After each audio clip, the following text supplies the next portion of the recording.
Hello साथियों, नमस्कार। स्वागत करते हैं आप सभी का हिंदी पेडागोजी के इस बेहतरीन सेशन में। कैसे हैं आप सभी? तो साथियों, आज हम यहाँ पर लेकर आए हैं हिंदी पेडागोजी के ऐसे 30 प्रश्न जो आपके सीटेट एग्जाम में हर बार ट्रेंड होता है। तो ये वीडियो देखने के बाद आप सीटेट एग्जाम को क्रैक करने वाले हो। तो चलिए क्लास को स्टार्ट करते हैं। आज का अपना पहला प्रश्न है। यहाँ पर हर प्रश्न आपको शिक्षण से मिलेगा और कुछ प्रश्न यहाँ पर कॉन्सेप्ट के भी लिए हैं जो आपके पैराग्राफ से पूछा जाता है। तो प्रश्न नंबर 1 है, प्राथमिक कक्षाओं में बच्चे बहुत कुछ लेकर विद्यालय आते हैं, जैसे अपनी अपने अनुभव, दुनिया के देखने का अपना दृष्टिकोण आदि।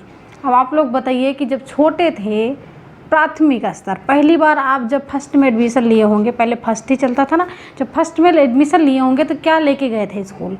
बताइए क्या लेकर गए थे विद्यालय, क्या लेकर गए थे आप? समस्याएं, भाषा, पाठ्यपुस्तक या फिर कमियां? सिंपल सी बात है। आप क्या लेके जाओगे? आप तो बहुत छोटे थे, क्या लेके जाओगे भाई? समस्याएं थोड़ी ना लेके जाओगे। यहाँ पर आपका जो आंसर जाएगा वो बी विकल्प के साथ जाएगा, पैसे। कुछ लोग का आंसर आएगा पैसे। पैसे आपके मम्मी पापा लेकर जाएंगे, आप थोड़ी ना।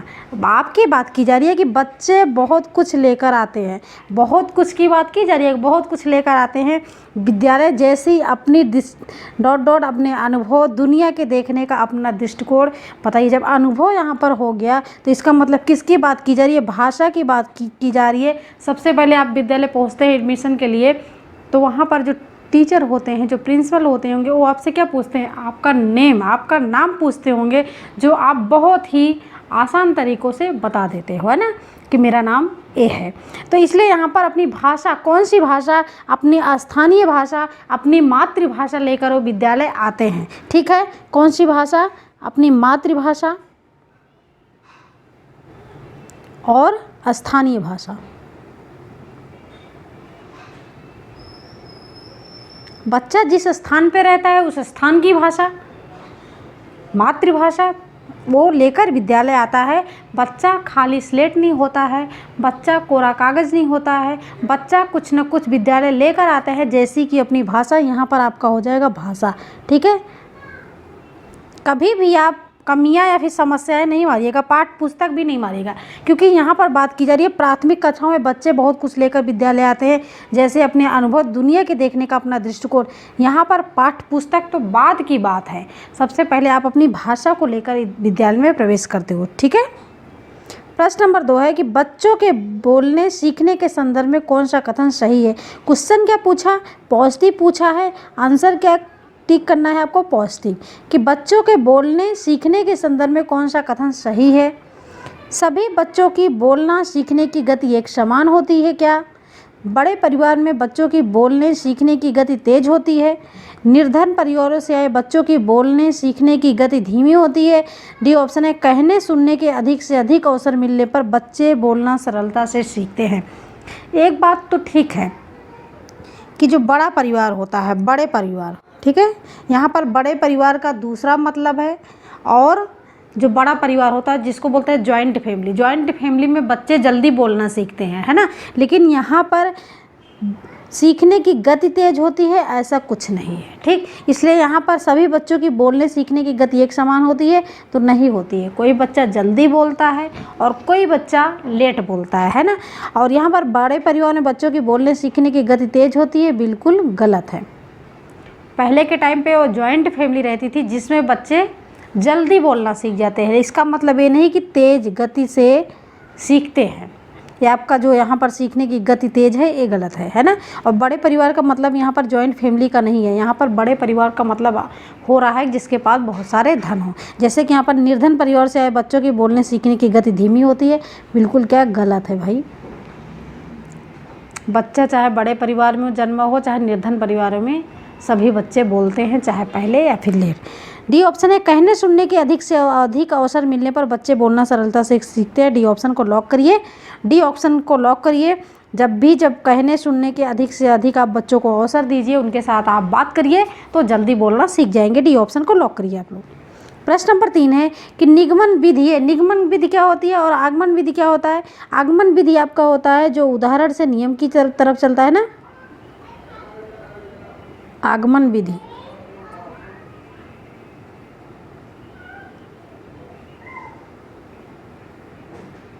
उदाहरण से नियम की ओर। पहले उदाहरण प्रस्तुत करो, बाद में उसका नियम बताओ।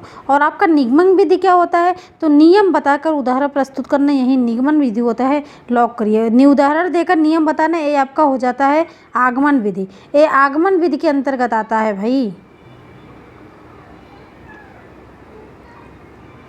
ठीक है, यहाँ पर ये ऑप्शन लॉक करिए। प्रश्न नंबर 4 है, गृह कार्य के बारे में क्या होना चाहिए। यहाँ पर गृह कार्य के बारे में कौन सा कथन उचित है। गृह कार्य बच्चों को क्यों दिया जाता है, गृह कार्य के बारे में कौन सा कथन यहाँ पर पूछा गया। उचित का मतलब कौन सा कथन यहाँ पर सही है, लॉक करिए फटाफट। गृह कार्य देना अति आवश्यक है। अति शब्द कैसा है, पॉजिटिव है निगेटिव है। क्वेश्चन क्या पूछा है, पॉजिटिव, सही है ना। और आंसर क्या टिक करेंगे आप, पॉजिटिव। तो गृह कार्य देना अति आवश्यक है। बी ऑप्शन है, गृह कार्य अभिभावकों को व्यस्त रखने का उत्तम साधन है। सी ऑप्शन है, बच्चों की क्षमताओं स्तर के अनुरूप गृह कार्य दिया जाना चाहिए। गृह कार्य कक्षा में दिए गए कार्य का अभ्यास मात्र है। लॉक करिए फटाफट, लॉक करिए आप लोग फटाफट कि इसमें क्वेश्चन नंबर 4 का ऑप्शन क्या होगा भाई। तो गृह कार्य देना अति आवश्यक यहाँ पर बात की जा रही है। तो गृह कार्य देना इतना भी आवश्यक नहीं है। ठीक है, गृह कार्य अभिभावकों को व्यस्त रखना। अच्छा बताइए, गृह कार्य बच्चों को दिया जाता है फिर अभिभावकों को दिया जाता है। यहाँ पर ए ऑप्शन बी ऑप्शन क्या है, निगेटिव है। डी ऑप्शन है कि गृह कार्य कक्षा में दिए गए कार्य का अभ्यास मात्र है, कि गृह कार्य देना आवश्यक है। जो स्कूल में कक्षा में जो पढ़ाया जाता है वो वही आप रिपीट करवा दो, वही गृह कार्य होता है। यहाँ पर डी ऑप्शन गलत है, क्योंकि यहाँ पर देखिए मात्र है। शिक्षण में अगर आपको, शिक्षण में आपका पॉजिटिव और निगेटिव पॉइंट चलता है। ठीक है, और सी ऑप्शन है, बच्चों की क्षमताओं स्तर के अनुसार गृह कार्य दिया जाना चाहिए, कि बच्चों की क्षमताओं, बच्चों की क्या कितनी क्षमता है, कैपेसिटी कितनी है बच्चों की। स्तर, बच्चे फर्स्ट में हैं कि सेकंड में हैं, थर्ड में हैं। बच्चे अगर फर्स्ट में हैं तो उनके फर्स्ट के जो कर सकते हैं वो गृह कार्य आप दीजिए। सेकंड में है तो सेकंड लेवल का गृह कार्य दीजिए। थर्ड में है थर्ड लेवल का, कि बच्चों के स्तर के अनुरूप उनको गृह कार्य दीजिए। ऐसा नहीं है कि बच्चे अगर LKG में है तो आप उनको फर्स्ट का गृह कार्य दीजिए, जिससे वो गृह कार्य ना कर पाएँ और घर पे जाके उनके माता पिता करें। तो इसलिए बच्चों की क्षमताओं स्तर के अनुरूप गृह कार्य देना चाहिए, गृह कार्य देना गलत नहीं है। ठीक है, तो सी ऑप्शन को लॉक करिए आप लोग।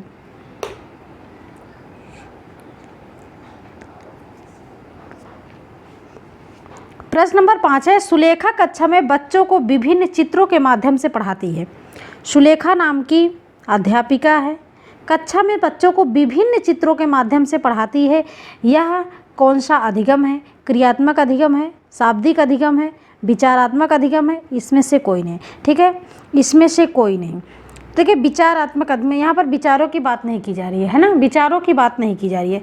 यहाँ पर बात की जा रही है कि सुलेखा कक्षा में बच्चों को विभिन्न चित्रों के माध्यम से पढ़ाती है। चित्रों कहाँ लगाएगी, बोर्ड पे लगाएगी, है ना। वो चाहे चार्ट लगाएगी, अगर चित्रों के माध्यम से पढ़ाती है तो चार्ट लगाएगी, और चार्ट का प्रयोग करेगी, वो समझाएगी तो उसमें कुछ ना कुछ लिखेगी, है ना। एक पेन का तो प्रयोग करेगी ही करेगी। तो वो चित्र हो गया आपका। अगर आपको कक्षा में शब्दों को समझना हो गया, शब्दों के माध्यम से पढ़ा रही है, या फिर चित्रों के माध्यम से पढ़ा रही है, या फिर वाक्यों के माध्यम से पढ़ा रही है, तब ये किसके अंतर्गत आ जाता है, कौन सा अधिगम कहलाता है, तो शाब्दिक अधिगम कहलाता है। आप बी ऑप्शन को लॉक करिए, शाब्दिक अधिगम कहलाता है। 30 प्रश्न कर लिए तो सीटेट को क्रैक कर सकते हो, क्योंकि ऐसे प्रश्नों को हमने यहाँ पर लिया है। हिंदी पेडागोजी की बहुत सारी क्लास कराई हैं, लेकिन यहाँ पर आपको चुने हुए प्रश्न हैं। प्रश्न नंबर 6 है, प्राथमिक स्तर पर हिंदी भाषा शिक्षण के लिए सबसे अधिक महत्वपूर्ण क्या है। प्राथमिक स्तर पर 1 से 5 की बात की जा रही है, कि 1 से 5 के लिए हिंदी भाषा शिक्षण के लिए सबसे अधिक महत्वपूर्ण क्या है, कि भाषा प्रयोग के अवसर। 1 से 5 का बच्चा क्या होता है, छोटा होता है। पाठ्य पुस्तक, क्या आप उनको पाठ्य पुस्तक का बोझ लाद दोगे, या फिर उच्च स्तरीय तकनीकी यंत्र टेक्नोलॉजी का कोई प्रयोग करोगे, या फिर व्याकरण नियमों का उदाहरण स्मरण, यानी कि व्याकरण के नियम को उनको रटाओगे, याद कराओगे। तो यहाँ पर डी ऑप्शन गलत है। ठीक है, बच्चा क्या है, छोटा है भाई, टेक्नोलॉजी का ज्ञान नहीं है उसको, पाठ्य पुस्तक का बोझ हमको बच्चों पे नहीं लादना है। ए ऑप्शन हो गया कि प्राथमिक स्तर पर हिंदी भाषा शिक्षण के लिए जो सबसे ज़्यादा महत्वपूर्ण है वो है भाषा प्रयोग के अवसर। बच्चा छोटा है, आप उसको भाषा प्रयोग के विभिन्न प्रकार के अवसर उपलब्ध कराइए, ठीक है। उससे वो लिखित भाषा भी सीख जाएगा, मौखिक भाषा भी सीख जाएगा। क्लियर? तो दोस्तों वीडियो कैसी लग रही है? अगर अच्छी लग रही है तो वीडियो को लाइक कर दीजिए, शेयर कर दीजिए अपने दोस्तों में और चैनल को सब्सक्राइब जरूर कर दीजिए। प्रश्न नंबर 7 है कि प्राथमिक स्तर पर भाषा शिक्षण की प्राथमिकता होनी चाहिए।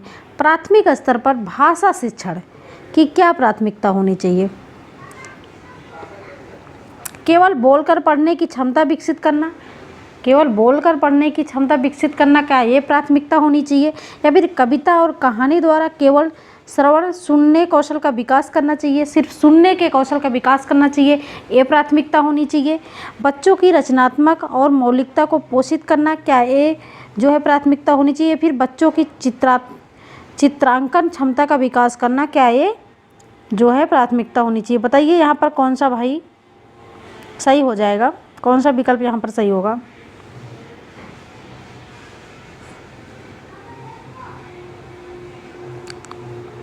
ए ऑप्शन यहाँ पर गलत होगा, क्योंकि यहाँ पर केवल बोलकर पढ़ने की क्षमता विकसित करना,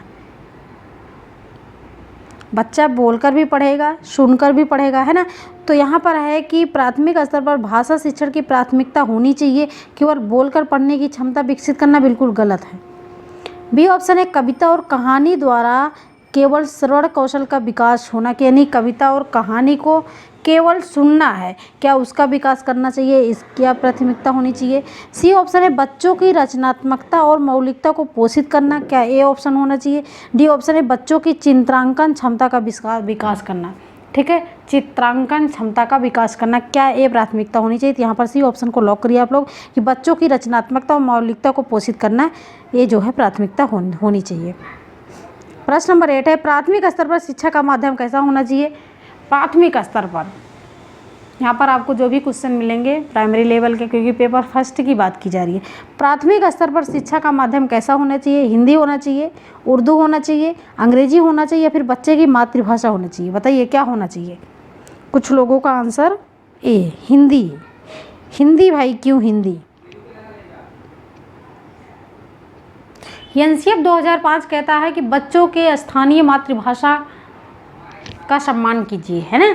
तो यहाँ पर आपका आंसर क्या हो जाएगा? डी ऑप्शन हो जाएगा कि प्राथमिक स्तर पर शिक्षा का माध्यम होना चाहिए बच्चों की मातृभाषा। बच्चा छोटा है, वो जिस स्थान से आता है वहाँ की स्थानीय भाषा या फिर मातृभाषा होनी चाहिए, दोनों सेम ही है। यहाँ पर ए डी ऑप्शन लॉक हो जाएगा। अंग्रेजी भाषा, उर्दू, हिंदी नहीं, डी ऑप्शन मातृभाषा। अगर मातृभाषा में वो सब कुछ सीख रहा है तो उसको आप मानक भाषा में शिक्षा दे सकते हो। मानक भाषा का मतलब कि जो आपके समाज में जो आपके देश में भाषा चल रही है, जैसे कि आपकी हिंदी राज्य भाषा है ना, हिंदी राज्य भाषा, हिंदी को राष्ट्रभाषा माना जाता है, राजभाषा, तो हिंदी आपकी राजभाषा है ना, राजभाषा, राष्ट्रभाषा नहीं। तो मानक का मतलब होता है जैसे हमारी हिंदी को राजभाषा के रूप में आप लोग मानते हो, वही आपकी मानक भाषा है कि जिस भाषा को आप के समाज में और देश में जो है माना जाता है वही आपकी मानक भाषा है। तो इसलिए बच्चे की मातृभाषा होनी चाहिए प्राथमिक स्तर पर।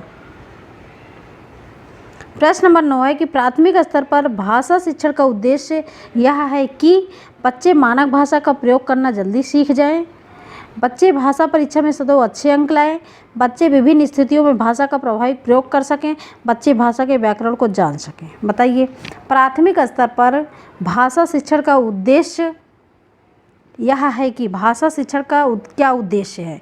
कि बच्चे मानक भाषा का प्रयोग करना जल्दी सीख जाएं। भाई प्राथमिक की बात किया जाए, सबसे पहले मातृभाषा, वो मानक भाषा का प्रयोग करना कहाँ से जल्दी सीख जाएंगे? जब वो मातृभाषा में आए हैं, मातृभाषा स्थानीय भाषा और जो है सुनकर आए हैं, तो वो मानक भाषा कहाँ से जल्दी सीख जाएंगे? बच्चे भाषा परीक्षा में अच्छे अंक की बात जब भी करें वो आपका गलत है कि हम भाषा को सिर्फ अंक के आधार पे नहीं पढ़ रहे हैं, ग्रेड लेवल पे के आधार पे नहीं पढ़ रहे हैं, है ना। सी ऑप्शन है बच्चे विभिन्न स्थितियों में भाषा का प्रभावी प्रयोग कर सके, यही जो है भाषा शिक्षण का उद्देश्य है। सी ऑप्शन को लॉक करिए। आपका हिंदी पेडागोजी बहुत आसान है, हिंदी पेडागोजी बहुत आसान है, बस आपको समझने की ज़रूरत है कि आप उसको कैसे समझ सकते हो। प्रश्न नंबर 10 है कि भाषा शिक्षक में होना आवश्यक नहीं है। क्वेश्चन क्या पूछा है? नहीं।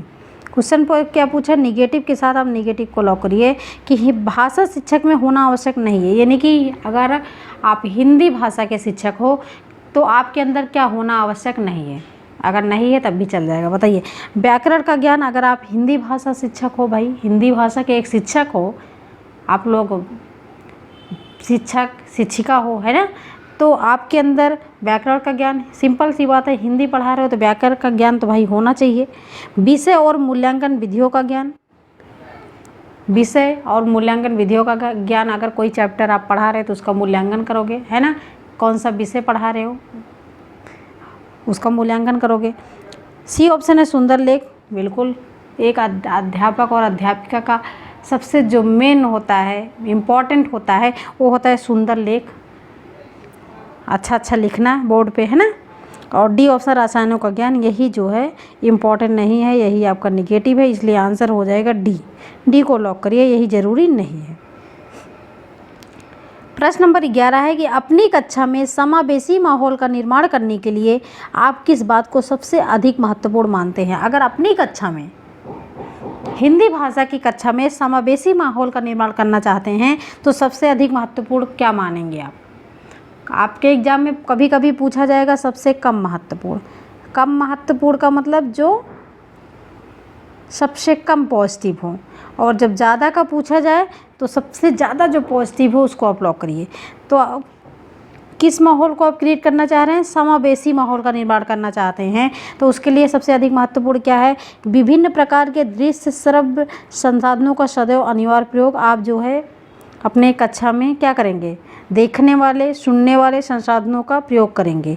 स्वयं के बोलने की गति को बहुत धीमा रखेंगे, बहुत धीरे धीरे बोलेंगे, पीछे के बच्चे चिल्ला रहे हैं क्या, इससे जो है समावेशी माहौल बनेगा। सी ऑप्शन है सभी बच्चों में सभी भाषिक प्रकारों को समान रूप से संपादित करवाना। डी ऑप्शन है विभिन्न प्रकार के दृश्य संसाधनों का आवश्यकता अनुसार उचित प्रयोग, कि विभिन्न प्रकार के बहुत से दृश्य श्रव्य संसाधनों का आप बच्चों के आवश्यकता के अनुसार प्रयोग करेंगे। तो बताइए कौन सा सही होगा यहाँ पर? तो सी ऑप्शन को लॉक करिए कि सभी बच्चों से सभी भाषिक प्रकारों को समान रूप से संपादित करवाना, यही जो है सबसे सही हो जाएगा। किसी भी भाषा के बच्चे होंगे, वो चाहे मातृभाषा, स्थानीय भाषा, हिंदी भाषा, इंग्लिश भाषा, सभी किसी भी धर्म, जाति, लिंग, संप्रदाय के बच्चे होंगे, उनको आप एक समान जब शिक्षा दोगे वही समावेशी माहौल को बना के रखेगा। ठीक है, तो इसलिए यहाँ पर सी ऑप्शन, जहाँ पर सभी बच्चों की बात आए समझ लीजिए समावेशी शिक्षा की बात की जा रही। प्रश्न नंबर 12 है कि एनसीएफ 2005 बल देता है। एनसीएफ 2005 किस पर बल देता है? अभी हमने बताया ना कि आपके स्थानीय भाषा पर, जिसको बोलते हैं मातृभाषा। प्रश्न नंबर 23 है कि प्राथमिक स्तर पर भाषा ... शिक्षण का मुख्य उद्देश्य है। प्राथमिक स्तर पर भाषा शिक्षण का मुख्य उद्देश्य क्या है? कविता कहानी पढ़ाना, कविता कहानी सुनाना, भाषा के नियम समझना। बताइए, सुनना, बोलना, पढ़ना, लिखना, कौशलों का विकास करना। सुनने, बोलने, पढ़ने, लिखने में आपका सब कुछ बेड़ा पार, इसलिए यहाँ पर सी ऑप्शन लॉक हो जाएगा। जिसको आप याद कैसे करोगे? शुभो पाली। ठीक है, सुनना, बोलना, पढ़ना और लिखना। क्लियर? शुभो पाली आप याद कर लो, जिसमें आपके चारों कौशल आ जाएंगे, सुनना, बोलना, पढ़ना और लिखना, जो है प्राथमिक स्तर पर भाषा शिक्षण का मुख्य उद्देश्य है। प्रश्न नंबर 14 है कि आपकी कक्षा में कुछ बच्चे लिखते समय वर्तनी की त्रुटियां करते हैं, आप क्या करेंगे? आप क्या करेंगे? कॉपी फाड़ के फेंक देंगे? बताइए क्या करेंगे भाई?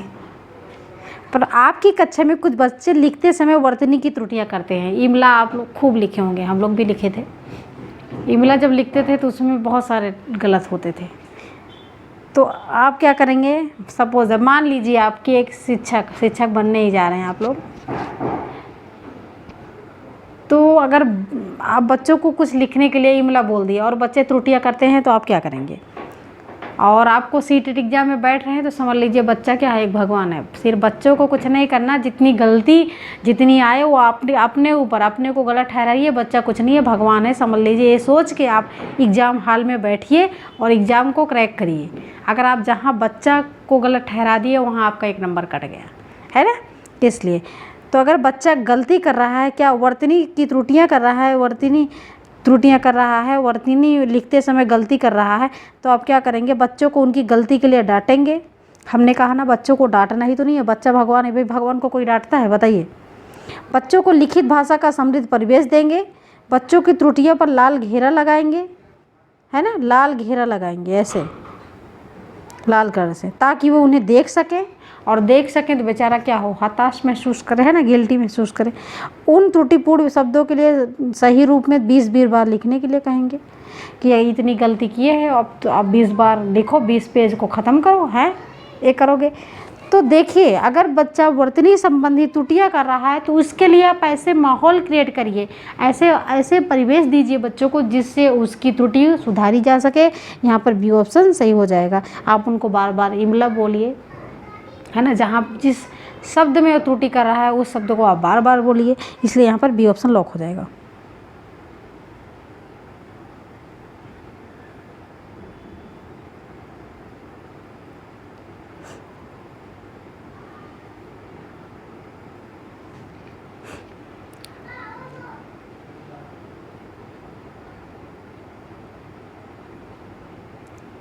क्वेश्चन नंबर 15 है, क्वेश्चन नंबर 15,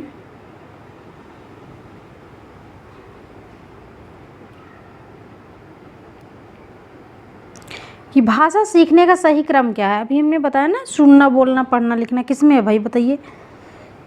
इसमें बोलना है, बोलना आप कट कर दीजिए, सुनना, बोलना, पढ़ना, लिखना। तो भाषा सीखने का सही क्रम यही है, सुनना, बोलना, पढ़ना, लिखना। बी ऑप्शन को लॉक करिए, बी ऑप्शन को लॉक करिए। अब प्रश्न नंबर आपका 16 है, अभी क्या था, अच्छा 15 था। प्रश्न नंबर 16 है,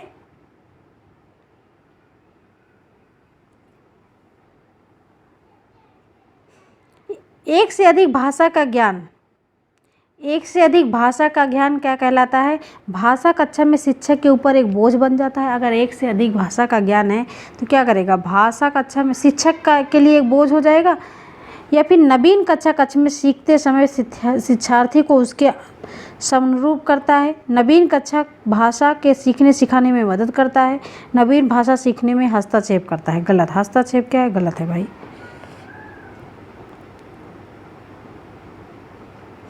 भाषा कक्षा में शिक्षक के ऊपर एक बोझ बन जाता है। अगर आपको बहुत सी भाषाओं का ज्ञान है, हिंदी, अंग्रेजी, उर्दू, मराठी, बंगाली, बहुत सी भाषाओं का अगर ज्ञान है, तो आपकी क्लास में, आपकी कक्षा में कोई भी बच्चा किसी भी भाषा का होगा, आप आसानी से उसकी भाषा को समझ सकोगे कि नहीं, समझ सकोगे, और आपके को कोई प्रॉब्लम भी नहीं होगी।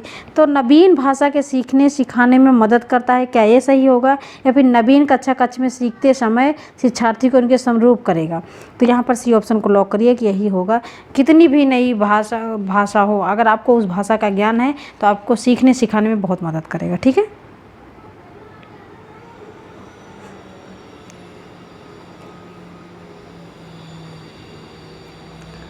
प्रश्न नंबर 17 है, प्रश्न नंबर 17, कि हमारे देश की डॉट डॉट विविधता हमारा एक भाषाई डॉट डॉट है। ये प्रश्न हर बार पूछा जाता है, जिसमें क्या करते हैं लोग, गलती करते हैं ना, गलती करते हैं भाई। हमारे देश की डॉट डॉट विविधता हमारा एक भाषाई डॉट डॉट है, क्या है। भाषा कभी चुनौती के रूप में काम नहीं करती, भाषा कभी हथियार के रूप में काम नहीं करती, भाषा को भौगोलिक से कोई मतलब नहीं है। आपका ऑप्शन क्या जाएगा, बी ऑप्शन। हमेशा याद रखिएगा, हमारे देश की भाषाई विविधता हमारा एक भाषाई क्या है, संबल है, याद रखिएगा। ठीक है, हमेशा याद रखिए इस चीज़ को कि हथियार नहीं होती भाषा, कभी हथियार नहीं होती।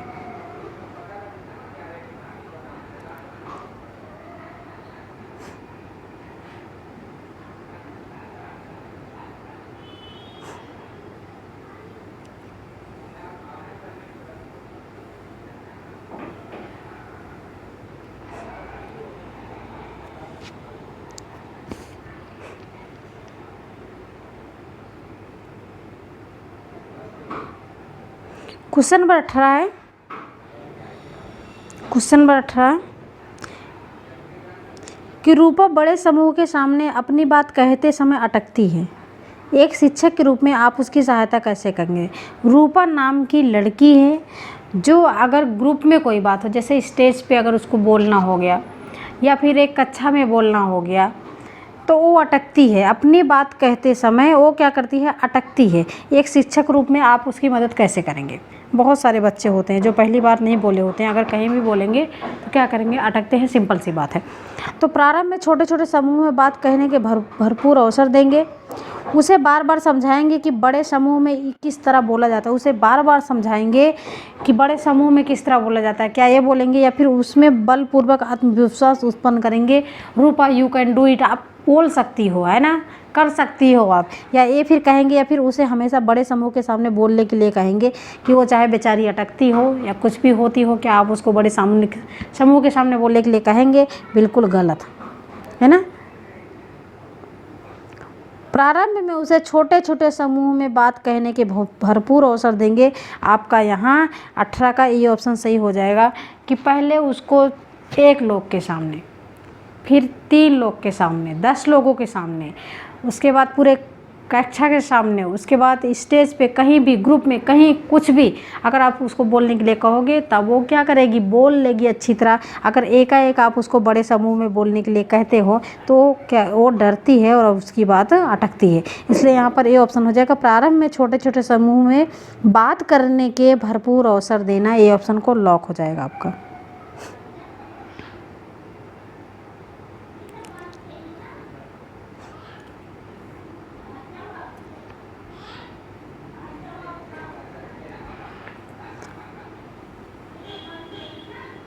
प्रश्न नंबर यहाँ पर 19 है, बच्चे की प्रथम भाषा क्या होती है। बच्चे की प्रथम भाषा क्या होती है, विशेष प्रयास करके अपने आसपास के परिवेश में अर्जित करना, क्या वो भाषा होती है। औपचारिक स्थितियों में सीखी गई भाषा वो होती है बच्चे की प्रथम भाषा, या फिर विद्यालय भाषा होती है, विद्यालय भाषा द्वितीय भाषा होती है।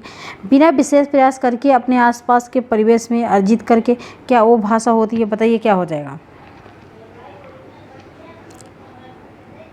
यहाँ पर देखिए विशेष शब्द आपका निगेटिव है कि विशेष प्रयास किए गए, तो यहाँ पर डी ऑप्शन हो जाएगा। बिना विशेष प्रयास करके अपने आसपास के परिवेश में अर्जित करके जो भाषा को हम अर्जित करते हैं वही होती है हमारी मातृभाषा, प्रथम भाषा। उसमें कौन सा हम विशेष प्रयास करते हैं। अगर घर में कोई चीज़ हम शुरू से सीख रहे हैं तो उसमें कोई विशेष प्रयास नहीं करते, इसलिए यहाँ पर डी ऑप्शन लॉक हो जाएगा। क्वेश्चन नंबर 20 है यहाँ पर कि भारतीय संविधान की कौन सी अनुसूची में हिंदी भाषा को शामिल किया गया है।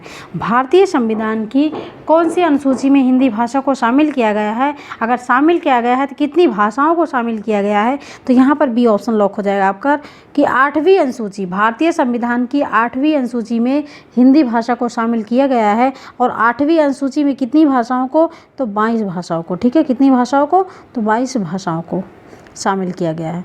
क्लियर। प्रश्न नंबर 21 है कि विश्व हिंदी दिवस की शुरुआत कब से हुई। विश्व हिंदी दिवस की शुरुआत कब से हुई और आपका हिंदी दिवस, राष्ट्रीय हिंदी दिवस कब मनाया जाता है और अंतर्राष्ट्रीय हिंदी दिवस कब मनाया जाता है, बताइए। यहाँ पर प्रश्न है कि विश्व हिंदी दिवस की शुरुआत कब से हुई, 14 सितंबर से हुई या फिर 10 जनवरी से हुई। तो यहाँ पर सी ऑप्शन लॉक हो जाएगा आपका कि 10 जनवरी 2006 से विश्व हिंदी दिवस की शुरुआत हुई। और पूछा जाए हिंदी दिवस की शुरुआत, तो पूछा जाए हिंदी दिवस कब मनाया जाता है, तब आप क्या लॉक करेंगे, 14 सितंबर। क्या लॉक करेंगे, 14 सितंबर 1953, ठीक है। जब यहाँ पर पूछा जाए विश्व हिंदी दिवस कब मनाया जाए, तब आपका 10 जनवरी हो जाएगा और हिंदी दिवस तो 14 सितंबर। प्रश्न नंबर 22 है जो आपके पैराग्राफ से पूछा जाता है। कानन कठिन भयंकर भारी घोर धाम हिमवारी ब्यारी में अलंकार है। अगर जहाँ पर आपको देखिए का वर्ण की आवृत्ति कितनी बार हुई है, बताइए। भा, भा, घा, घा, और तो यहाँ पर देखिए यहाँ पर वर्णों की आवृत्ति हुई है। जब वर्णों की आवृत्ति हो तब आपका कौन सा अलंकार हो जाएगा, बताइए कौन सा अलंकार हो जाएगा, तब आपका हो जाएगा अनुप्रास अलंकार। यहाँ पर वर्णों की आवृत्ति हुई है, देखो का कितनी बार आया, 2 बार आया है, भा कितनी बार आया, 2 बार आया है, और घा कितनी बार आया है, 2 बार आया है। तो जहाँ पर वर्णों की आवृत्ति हो वहाँ पर अनुप्रास अलंकार, और जहाँ पर शब्दों की आवृत्ति हो, जहाँ पर शब्दों की आवृत्ति हो, शब्दों की आवृत्ति का मतलब अगर यहाँ पर कानन कानन 2 जगह हो जाता तब आपका हो जाता कौन सा अलंकार, तो यमक अलंकार। ठीक है, यमक अलंकार। प्रश्न नंबर 23 है, गोल इसमें से कौन सा विशेषण है, गोल, गोल आपकी पृथ्वी गोल है ना, पृथ्वी गोल है, कहते हैं गोल, मैंगो गोल है, मतलब आम क्या है, गोल भैया, आम को नहीं कह सकते। सेब गोल है, अब सेब गोल है तो सेब की विशेषता क्या है कि गोल है, और यहाँ पर पूछा गया कि गोल इसमें से कौन सा विशेषण है, सेब में कौन सा विशेषण पाया जाता है, अगर गोल है सेब तो उसमें कौन सा विशेषण है, क्या परिमाणवाचक विशेषण है, सार्वनामिक है, गुणवाचक है, तो बताइए यहाँ पर सी ऑप्शन हो जाए गुणवाचक, कि सेब की विशेषता है कि वह गोल है। ठीक है, उसका गुण है, किसी के रूप के, किसी के रंग के, किसी के गुण दोष की अगर विशेषता बताई जाती है तो गुणवाचक में पूछा है। परिमाणवाचक का मतलब होता है जैसे केला जो है 1 दर्जन केला दे दो, उसका जो माप तोल ना किया जा सके वही आपका होता है परिमाणवाचक, जैसे जिसमें आपका 2 गज मलमल हो गया है ना, जो लीटर किलोग्राम और क्या कहते हैं उसको दर्जन में मापा तोला जाता है, वही आपको परिमाणवाचक में आता है जिसका परिमाप किया जा सके। प्रश्न नंबर 24 है कि सभी स्पर्श व्यंजन कौन से वर्ग में, स्पर्श व्यंजन की संख्या कितनी होती है और स्पर्श व्यंजन के वर्ग कितने हैं, का वर्ग, चा वर्ग, टा वर्ग, ता वर्ग और पा वर्ग, ये क्या होते हैं, ये आपके स्पर्श व्यंजन के वर्ग हैं। वर्ग कितने हैं आपके, 5, कितने हैं तो 5 हैं। ठीक है, का वर्ग, चा वर्ग, टा वर्ग, ता वर्ग और पा वर्ग, और पूछा गया सभी स्पर्श व्यंजन कौन से वर्ग में है, क्या इसमें है, इसमें है, इसमें या फिर इसमें है, किसमें बताइए। आपको का यहाँ भी दिख रहा है, का यहाँ भी दिख रहा है, इसलिए हा वाला और ए या वाला ऑप्शन को काट दीजिए। क्लियर, अब आपको ए और सी में देखना है कौन सा सही है। यहाँ पर आपको पा दिख रहा है, अब आप मिला दीजिए, पा फा बा भा मा है, पा वर्ग का कोई मिल रहा है क्या, का वर्ग का मिल रहा है, आपका का मिल रहा है, इसमें चा मिल रहा है, इसमें चा नहीं है, इसलिए आप सी ऑप्शन को लॉक करिए कि का में चा मिल रहा है, टा नहीं मिल रहा है, ता मिल रहा है, ता था दा धना, पा आपका भी मिल रहा है, पा फा बा मा या रा ला है ना, ऐसे, इसलिए यहाँ पर सी ऑप्शन लॉक हो जाएगा। एक वर्ग में कितने होते हैं, 5, और आर के 5 है, कितने हो जाएंगे 25, 5 5 जा 25। प्रश्न नंबर 25 है, बच्चों को पढ़ाने से ज्ञान बढ़ता है, वाक्य में कौन सा कारक है, बच्चों को पढ़ाने से ज्ञान बढ़ता है, बच्चों को पढ़ाने से ज्ञान बढ़ता है, इसमें कौन सा कारक है बताइए।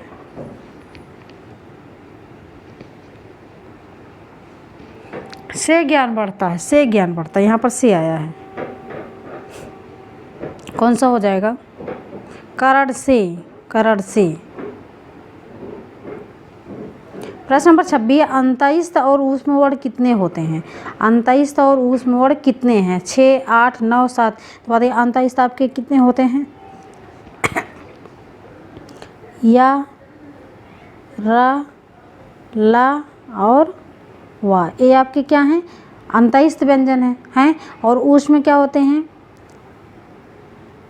शा, खा, शा और हा, ये आपके क्या हैं, ऊष्म है, और दोनों को मिला के जोड़ लीजिए कितने हो गए, बताइए दोनों को मिला के जोड़ लीजिए कितने हो गए, 4 इसमें 4 इसमें, कितने हो गए 8। अब पी विकल्प को लॉक करिए। प्रश्न नंबर 27 है, कक्षा का छात्र अर्पित विषय की अवधारणा को अच्छी तरह समझता है लेकिन लिखते समय क्या करता है, समस्या का सामना करता है, वह जिस भी समस्या से ग्रसित है वह इसका एक लक्षण है, बताइए डिसलेक्सिया है, डिस्ग्राफिया है, डिस्कैल्कुलिया है या फिर डिस्फेसिया है, बताइए किस विकार से वो ग्रसित है, उसको लिखने में दिक्कत हो रही है, लिखने में समस्या हो रही है, बताइए डिसलेक्सिया जो होता है वो पठन संबंधी पठन विकार है ना, पठन विकार जो पढ़ने में अक्षमता का अनुभव करते हैं। डिस्फेक्सिया जो होता है वो भाषा विकार होता है, चाहे लिखित भाषा हो चाहे मौखिक भाषा हो, अगर वो भाषा को नहीं समझ पा रहा है तो वो डिस्लेक्सिया में आता है। डिस्कैल्कुलिया आपके गणितीय विकार होता है और डिस्ग्राफिया आपका लेखन विकार। अब बताइए भाई किस विकार से ग्रसित है, तो उसको लिखने में तो दिक्कत हो रही है, लिखने में समस्या आ रही है, तो इसलिए आपका यहाँ पर डी ऑप्शन लॉक हो जाएगा, डिस्ग्राफिया। प्रश्न नंबर 28 है, कविता शिक्षण के समय शिक्षक द्वारा ऐसे प्रश्न उत्तर पर बल देना चाहिए जिनका एक ही उत्तर हो। कविता शिक्षण के समय कविता शिक्षण पढ़ा रहे होते हैं, बीच बीच में कुछ क्वेश्चन करते हैं ना, तो शिक्षक को ऐसे प्रश्न पर बल देना चाहिए जिनका एक ही उत्तर हो, जिनका उत्तर पुस्तक में दिया हो, जिनके उत्तर सरल हों, जिनके उत्तर विभिन्न हों। तो को सरल और कठिन जहाँ मिले काट दीजिए।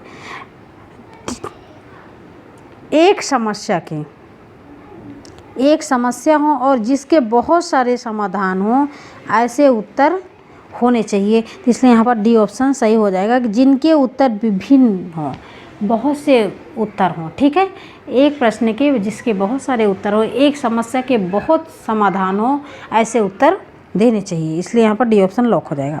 प्रश्न नंबर 29 है, बच्चे की भाषा समाज के साथ संपर्क का ही परिणाम है। यह विचार किसका है? जब समाज आ जाए तो वाइगोस्की को लॉक करिए। ऐसे चॉम्स्की